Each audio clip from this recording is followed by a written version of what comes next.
The Trinity, Father, Son, and Holy Spirit. The cornerstone of mainstream Christianity today. But did you know that in the early centuries, this doctrine was anything but settled? In fact, the early church was a theological battlefield, where thinkers, preachers, and rebels proposed radical ideas that nearly tore apart the Christian world. 1. Adoptionism. Jesus gets promoted, not born divine. Our first contestant is adoptionism. According to this view, Jesus wasn't divine by nature, but was adopted as God's son at his baptism. Imagine God looking down at the Jordan River and saying, "You know what? You're hired." Groups like the Ebionites and thinkers like Theodotus of Byzantium championed this idea. For them, Jesus was a righteous man, not a pre-existent divine being. But this idea turned the Trinity into a human resources department, promoting worthy candidates to divinity. Church councils were not amused. By the end of the 3rd century, adoptionism was declared heresy, and its followers were shown the theological exit door. 2. Modalism. God, the master of disguises. Next up, Modalism, sometimes called Sabellianism. This clever little heresy taught that God is one person who simply puts on different masks or modes. Need a creator? God wears the Father mask. Need salvation? Cue the Son mask. Need guidance? Enter the Holy Spirit mask. Kind of like divine cosplay. Sabellius, its main proponent, thought he was preserving monotheism. The problem? Modalism made the Father, Son, and Spirit into actors in a one-man play. No real distinction, just costume changes. Church fathers like Tertullian tore this apart, famously quipping, "If the Son is the Father, who was praying to whom in Gethsemane?" Ouch. 3. Arianism. Jesus as the first creation, and here comes the heavyweight. Arianism. Arius of Alexandria argued that Jesus, the Son, was not co-eternal with the Father. In other words, there was a time when the Son did not exist. That's like saying the second person of the Trinity had a birthday. Arius's catchy slogan? "The Son is created, not begotten." This caused such an uproar that Emperor Constantine called the Council of Nicaea in 325 CE just to settle the mess. Arius lost, and his teachings were condemned. But don't feel too bad for him. Arianism refused to die and would go on to influence Goths, Vandals, and other barbarian tribes for centuries. 4th, Subordinationism. The Trinity. With a pecking order. Closely related to Arianism is Subordinationism. This view said that while the Son and the Spirit are divine, they're still lesser than the Father.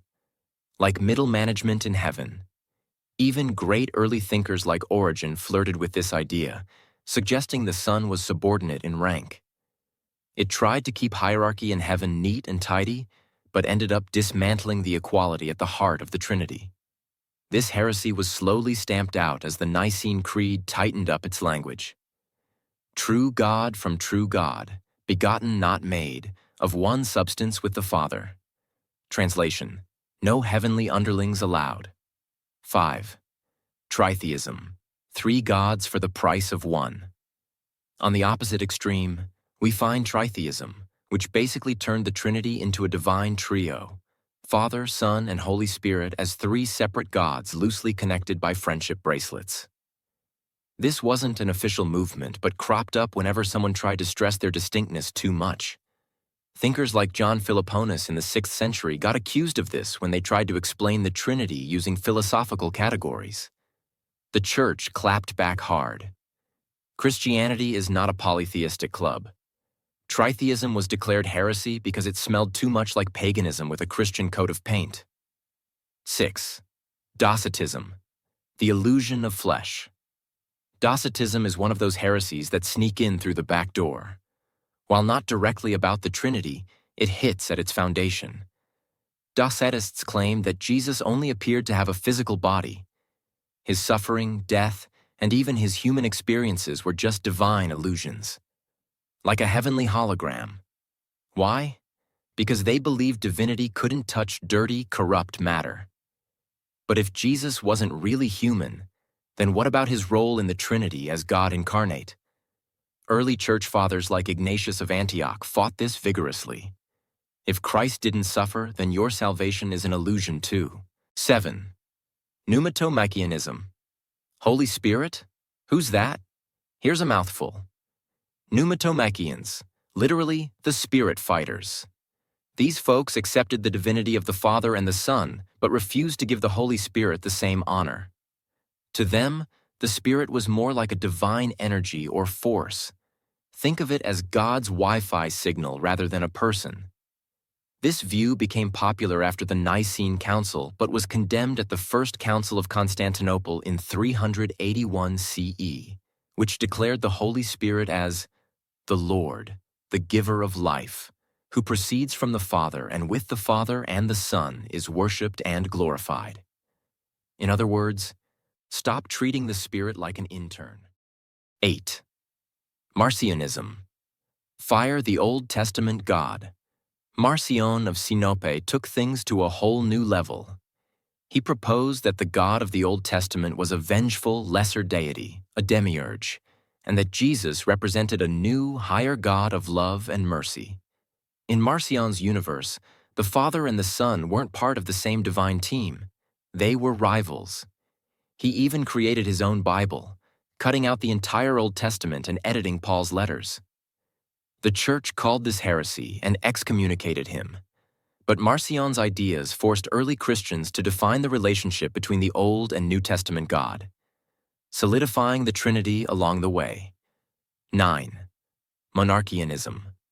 One ruler, no partners. Monarchianism is an umbrella term for attempts to defend God's oneness at the expense of the Trinity. The dynamic monarchians said Jesus was just a man empowered by God, while modalistic monarchians, our old friend Modalism, said Father, Son, and Spirit are just different roles of one person. It sounds noble, defending monotheism, but in practice, it erased the interpersonal relationships within the Trinity. For church fathers, this was unacceptable. If God is love, as 1 John says, whom did God love before creation? Monarchianism had no answer, but Trinitarianism did. Love existed eternally between Father, Son, and Spirit. Make drop. 10th. Patripassianism. Did the Father suffer too? Our final heresy is Patripassianism, the idea that when Jesus suffered and died, the Father also suffered. The name literally means, the Father suffers. It emerged as a logical extension of modalism. If Jesus and the Father are the same person, then Good Friday was a divine tragedy on all levels. Church fathers like Tertullian found this idea deeply troubling. For them, the Father is impassible, beyond suffering. They argued that while the Son suffered in his human nature, the Father remained untouched. Patripassianism was condemned because it confused the distinct roles within the Trinity and turned divine suffering into a theological mess. Conclusion. So there you have it. 10 heresies that tried to destroy or distort the Trinity.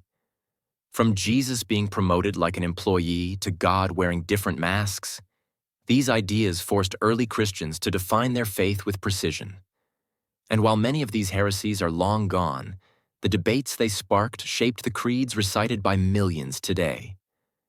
If you enjoyed this deep dive into ancient theological battles, don't forget to like, subscribe, and drop a comment below. Which heresy surprised you the most? Stay tuned for more hidden histories and forgotten controversies.